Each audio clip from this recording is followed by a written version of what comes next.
It's time to get social.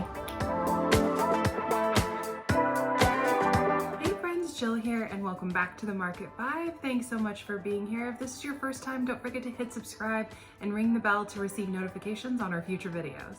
This week, we've been talking all about business foundations, so some of the first things that you should be doing when you start your business. And of course, we can't forget or neglect that one of the biggest things that you should do is set up a social media strategy. And I'm gonna go into this with you, and we're gonna set up a strategy specifically for you just to help you get started. And I'll also talk about some of the pitfalls that we see and some of the ways that you can really start to get traction on social media. So with that, let's dive in. The first thing I want to address before we get into any strategy is why you actually need a social media strategy. Doing social media for business is completely different than doing social media or being on social media for personal reasons or for your personal account. A lot of times we see business owners choosing social media platforms that they like or that they prefer, rather than seeing the social media platforms that make the most sense for their business, where their ideal clients are and things like that. And then they fall into posting content that they like or whatever they want, instead of really listening to your ideal client and posting specifically what they want so that they'll eventually do business with you. A lot of times people also fall into just posting just to post or creating content just to create content. And when you're in that cycle of creating content, it can be really easy to lose sight of why you're in a business, and it's to make money. And a lot of people disagree with us on this, which I find so crazy, because the reason why you're in business is to start making sales, building a community, and making money. And if your social media isn't doing that, then that is a huge issue and a huge problem, because you're spending time on things that are not generating any kind of revenue. When it comes to business, specifically as social media too, you really need to be looking at, are you getting some sort of return? Are you getting some sort of return on the time that you're spending? And it's really easy to get into that whole, I need to just be creating content instead of, generating leads, or even seeing that this social media platform is producing because of all of the effort. A lot of people fall into that trap. So it's really important just to know that social media is amazing. It is a great tool for getting your products out there. It's why so many people have businesses online. It's why we have a business. But it's really important that you're making sure that you're actually sticking to a strategy and focusing on content that is going to convert with your customer and leads to sales and customers. That is the number one thing your strategy should do. A great social media strategy does two things. One, it gives you a roadmap to follow when creating your content, writing your captions, doing all of the things, and it's a plan that you can implement month by month. And it's really easy to hire people when you have a strategy in place and systems and processes behind it, because then you can pass it off to an employee or a VA or someone like that. And number two, it helps you really create a structure that is the best way of getting information to your audience so that they can implement. When you have that structure, let me tell you, it is a game changer, because I'm sure you've totally been there before, where you're sitting down and you're gonna create your content for the week, and you're like sitting there and you're like, what am I gonna post about this week? And it's extremely draining. It can be really frustrating, and it's just not a good way to be creating content because it wastes more time. When you have a structure, it makes it so much easier to just bang it out super fast, to get it up there, and then you can focus on, your engagement and then the other aspects of your business. But having the structure makes it way easier for you to create and implement and not be such a huge time sucker. It also helps you be consistent. And we've talked about this in the previous videos. I'll link a card here talking about consistency and what it looked like for us to stay on track and post for 2 years straight, the results it created. But it really helps you get into a rhythm and get into a flow. And a great business is built with systems and processes that you can duplicate with your employees, or you can teach to someone. And that way, when you have that system, you use less time doing whatever the task is, and it just makes your time way more productive, and you're able to get so much more stuff done. Now that you know all of that, let's dive into what it takes to really build that strategy. First, you want to really take a look and really get to know who your ideal client is. If it's helpful, jot some of these things down in an Excel file or in a notepad, however you learn. And it's really important to know exactly what their systems are or their habits are. So what are they searching? What are their emotions? What are they feeling? And then what social media platforms are they typically on?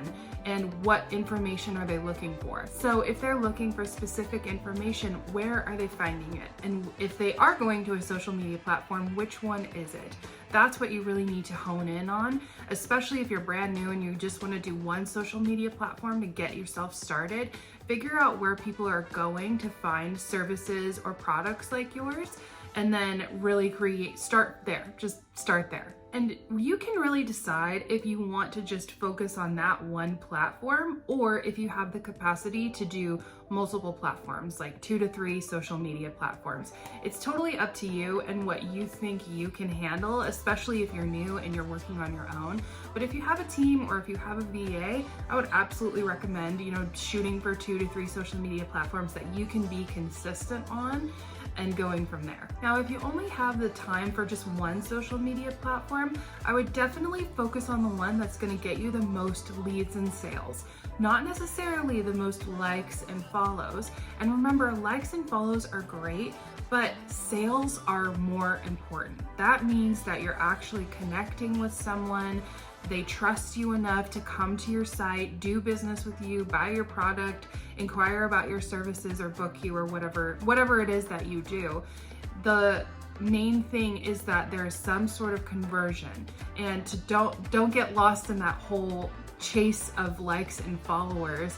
Really focus on, the community growth and your sales. Now, if you are able to focus on multiple platforms, which is what we would suggest in building your social blueprint, is doing at least 2 to 3 social media platforms.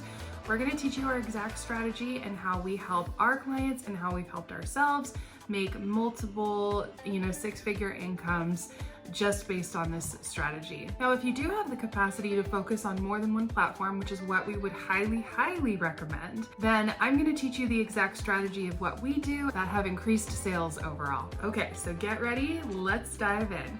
So first of all, you want to start with the social media platforms that are SEO based. If you've been following us for a while, or if you're brand new, we love SEO, which is search engine optimization, which means whatever you're putting in the keywords or the copy that you're using, it's being pulled from by search engine platforms like Bing, Yahoo, and of course Google, which is the largest one. So knowing this, you want to pick some platforms or social media avenues that use SEO. So places like YouTube, Pinterest, or blogs are great for using SEO. From there, we'd suggest at least one viral platform, and that could be something like TikTok or Instagram, where you can be posting and you can be getting a lot of traffic very quickly, or the chance of going viral is a lot higher. Next, you want to figure out what you're promoting and what are the things that you're selling. What are the products or services? What are those features? And those are different pieces of content as well. So figuring out what are the things that you're promoting, and then you can actually build content around that. From there, you want to figure out what are your weeklies. So are you doing a blog a week, or a YouTube a week, or a podcast? Whatever that is, figure out what it is, when it is, and what are the topics that you're going to be talking about around it. Next, move into the actual content creation. First, I would prioritize all of the content that has the longest shelf life. So what I mean by that is the longest it can get reach and activity or pushed by the platform. So start with ones that you know have a long shelf life, and they're typically SEO, different types of content. So it's going to be things like YouTube videos, your podcast, Pinterest, blog, things like that. Then you can move into the different types of viral content, which is going to be Instagram Reels, Instagram Stories, TikToks, and things like that. And then you can build out all of your socials from there. When you're in the thick of the content creation, I would suggest doing any kind of video first. It takes the longest to do sometimes, and you have to get ready, you have to have the right lighting, you have to have the right filming equipment, circumstances, and etc. It's one of the biggest rocks, so I would definitely do video first, then sit down and do all of your graphics. Then schedule everything out on the different, whatever scheduling tool you use. We personally use Planoly just because it's so easy to use. I love the grid, and they just came out with a new Reels planner, which is super, super helpful. I love it. You upload your reel and then you upload a cover photo as well, if you have a cover photo. And if you want to check it out, you can check it out in our affiliate links below. But I would definitely figure out one place where you can schedule everything if you can. We use Social Pilot for our clients. There's also Content Cal is an amazing one, but figure it out which one you want to use and then schedule all of your content. Once you've got it all scheduled, you can go back in to your captions, your hashtags, and all of that jazz. And that way you can kind of break it up into days too. And Michael talks about setting your schedule this week, so make sure you check out his video on Thursday, because he's gonna go into how we set our schedule and how we incorporate content creation in there, not just for us, but for our clients as well. And when you're writing things like your captions and your titles, make sure you're thinking about SEO as well.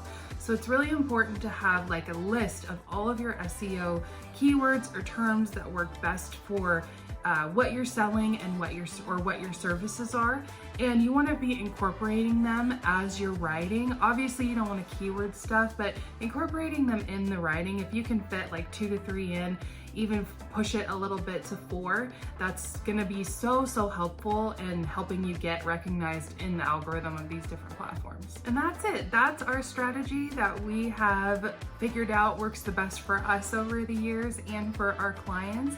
So I hope this was helpful. If you have any questions or if you need help with your social media strategy, you can always message us on here, or you can go to Instagram and DM us and we'd be happy to help. But thank you guys so much for watching. I hope this was helpful, and I'll see you next time. Bye, friends.